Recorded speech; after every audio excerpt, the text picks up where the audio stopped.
Lane, what were the biggest adjustments that you saw from the guys from the first period through to the third period tonight to really flip things around? I think, early on we were having trouble, making some plays coming out of our zone, and it ended up, in a situation where we spent a lot of time in our zone in the first period, and we had the puck on our stick a lot, so it's just some turnovers and things like that, and I thought we did a better job of managing that. As the game went on, I also thought that we were a lot more aggressive sort of in the back half of the game.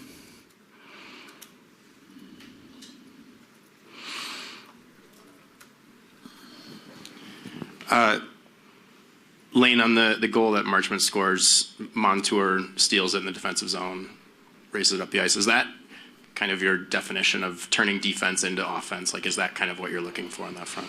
Yeah, he did exactly. He did exactly what we wanted him to do.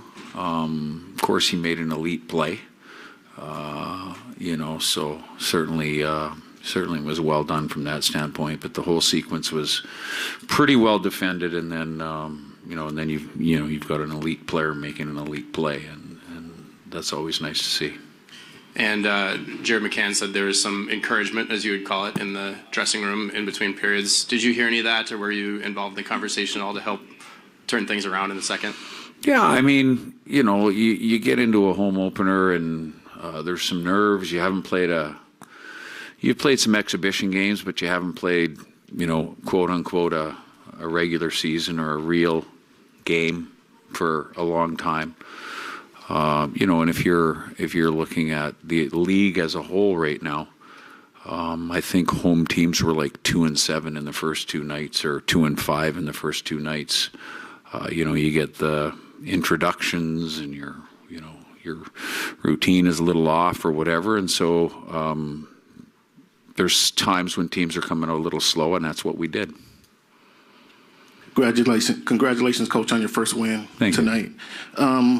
Though one goal scored per every 5 goals is an awesome ratio, how do you feel about the net presence of that first initial quarter with 5 shots on goal? Well, again, we got outshot pretty badly in the first period. Spent a lot of time in our zone, so obviously the goal early on was nice to have. But we knew we needed to get, a little bit more on the offense, and I think as the game went on, we did. To see Brandon be able to make that play with the downtime he'd had during camp and such, what does that kind of say about him and the effort he was able to give with the couple weeks off and everything, and just be able to jump back into it like that this early, this quickly? Well, it just, it shows you what kind of player he is. He's a top-end NHL defenseman, and so, it was an outstanding play, but he did a lot of good things tonight. He drives us up the ice, he drives the offense. So it's it's certainly nice to see him involved, and he was desperately needed by our hockey team tonight, and he did a great job.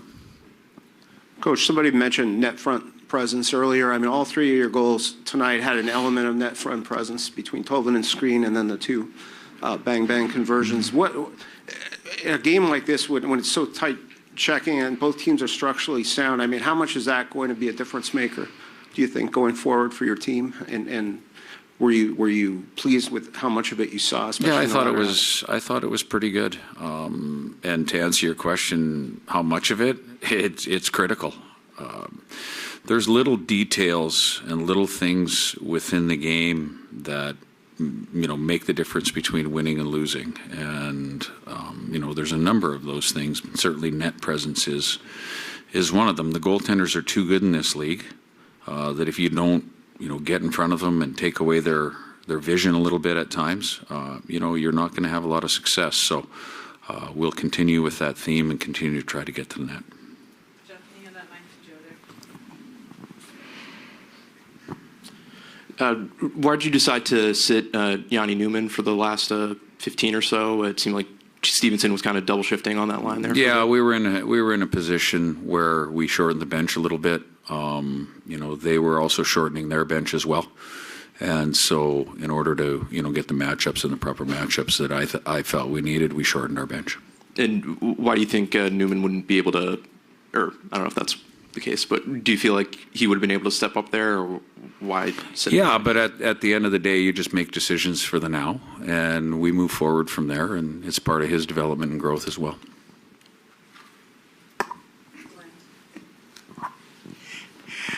Coach, I thought Ryan Winterton was an unsung hero. I saw multiple times when what would have been a high danger scoring chance, he would back check or he would get in the way. He had a good scoring chance himself in the third period. I thought he did a lot of the unglamorous things that help you win. I agree with you. That's a keen eye, because he did a lot of things well that maybe you don't necessarily see, or you don't see it on the score sheet. But in the role that he's playing in, he did a great job of doing that. Yeah, I think he is trying to make it difficult for you to not keep him here. Well, that's I'm sure he is, and he's doing a really good job of it. He's got speed. His detail is good, and I think he certainly adds something to the line that he plays on. Great to see Brandon Montour back, but also up top on the power play there. How would you assess the looks that you got at your power play tonight? I thought our power play, for the most part, we did some pretty good things. I think there's a couple opportunities that we could have that we can shoot the puck on, and, maybe not quite get too fancy. I thought we entered the zone pretty well, but we had some looks for sure. Coach, what are some things that you're going to be working on here in the next few practices after seeing the performance tonight? Well, we got to continue getting better on face-offs. I didn't think we were terrible, and I'm not talking about our centermen necessarily winning face-offs. I'm talking about our plan off of wins, or even our plan off of losses. I think we have to be more detailed and get better in that area, and then we'll continue to work on our neutral zone. Last two, Ariel, Kate. Oh, so you guys going? Saw obviously Berkeley Catton was a healthy scratch tonight. I was just curious what you think the plan for him is going to be kind of going forward, especially in these early days. Yeah, we'll continue to work with him. We'll continue to work on his development. There's a lot of different things that go into that. And we have, Jessica and Justin Ryer doing a good job with helping him in that situation. He'll get his opportunity, at some point here. So, he just has to be patient. Everyone just has to be patient, and we'll see where we go from there. Was that your question, Kate? Did anyone ask her last one? Yeah, I'm just curious if you can tell us about the helmet that we saw as looked like maybe the Player of the Game award, if there's any story behind that. It's super personal. It's inside the locker room, so those kinds of things. But it's a helmet from one of our owners that gave us the Formula One helmet from the movie. So I think it's pretty awesome that he did that, and it's pretty special when players are able to give it to each other.